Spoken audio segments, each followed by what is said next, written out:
जो energy of liquids हैं, तीन किस्म की एनर्जीज होती हैं किसी भी लिक्विड के पास। पहले टाइप की जो एनर्जी है वो काइनेटिक एनर्जी है। अगर लिक्विड v वेलोसिटी से मूव करता है तो उसके पास काइनेटिक एनर्जी कितनी है, हाफ mv²। और अगर मैं इसको मास से डिवाइड कर लूं तो kinetic energy per unit mass क्या आएगा, v²/2। ऐसी अगर लिक्विड हाइट अटेन कर रहा है तो पोटेंशियल एनर्जी क्या है, mgh। इसको मास से डिवाइड करेंगे तो क्या आएगा, gh। तो पोटेंशियल एनर्जी तब है जब एक पाइप में लिक्विड हाइट अटेन करेगा, तो potential energy per unit mass is gh। हम ये पर यूनिट मास क्यों कैलकुलेट कर रहे हैं थोड़ी देर में बताऊंगा। तो पहली एनर्जी कौन सी है, काइनेटिक, दूसरी क्या है, पोटेंशियल, और तीसरी एक और एनर्जी है और वो है प्रेशर। पानी अपने आप पाइप में दौड़ नहीं सकता, आपको मोटर लगा के, प्रेशर पंप लगा के उसको पुश तो करना पड़ेगा। तो आपको प्रेशर डिफरेंस मेंटेन करना पड़ता है किसी पाइप में, एक पॉइंट का प्रेशर ज़्यादा एक का कम, तभी तो लिक्विड मूव करता है from higher pressure to a lower pressure.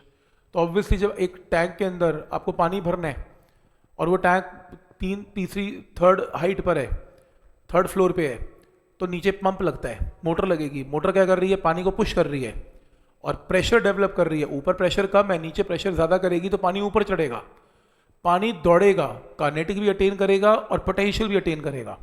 तो प्रेशर एनर्जी रिस्पॉन्सिबल है, प्रेशर रिस्पॉन्सिबल है, ऐसे भी बोल सकते हैं, प्रेशर रिस्पॉन्सिबल है पानी की काइनेटिक एनर्जी गेन करने में और पानी की पोटेंशियल एनर्जी भी गेन करने में। अपने आप ना काइनेटिक होगी ना पोटेंशियल होगी, प्रेशर की वजह से दोनों चीज़ें होंगी। प्रेशर एनर्जी होती क्या है, इमेजिन कर लो एक टैंक है, h हाइट है, पिस्टन लगा हुआ है, पानी ने यहां जोर लगाया, फोर्स लगाई, प्रेशर लगाया, पिस्टन को डिस्प्लेस कर दिया। कितना डिस्प्लेस कर दिया, x। Area of cross section क्या है, a। कितना वॉल्यूम डिस्प्लेस कर दिया यहां से यहां, एरिया a इंटू एक्स। तो वॉल्यूम कितना डिस्प्लेस हो गया, a इंटू एक्स।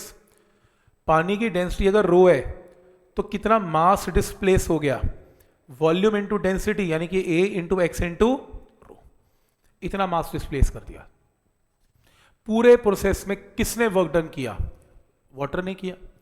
पानी ने कितना वर्क डन किया, पानी ने क्या किया, पिस्टन को पुश किया। पिस्टन को पुश किया तो फोर्स लगाई, फोर्स लगा के पिस्टन को कितना डिस्प्लेस कर दिया, x। तो फोर्स लगी यहां पर F और डिस्प्लेसमेंट कितनी है, x। मैंने नहीं कुछ किया, पानी ने इसके ऊपर वर्क डन किया, कितना किया, F इंटू एक्स। और पानी ने फोर्स कैसे लगाई, इन टर्म्स ऑफ प्रेशर। तो फोर्स की जगह प्रेशर इंटू एरिया कर दें, फोर्स की जगह प्रेशर इंटू एरिया, तो मेरे पास वर्क डन की वैल्यू क्या आ गई, pressure into area into x. ये जो वर्क डन पानी ने किया या लिक्विड ने किया, यही प्रेशर एनर्जी है, this is pressure energy. Joule में आंसर आ गया। लेकिन अगर मैं कहूं कि मुझे pressure energy per unit mass निकालना है तो इसको लिक्विड के मास से डिवाइड कर दो। लिक्विड का मास क्या है, लिक्विड का वॉल्यूम क्या है, a इंटू एक्स। इसको डेंसिटी से मल्टीप्लाई करो, a into x into density क्या आ गया, मास।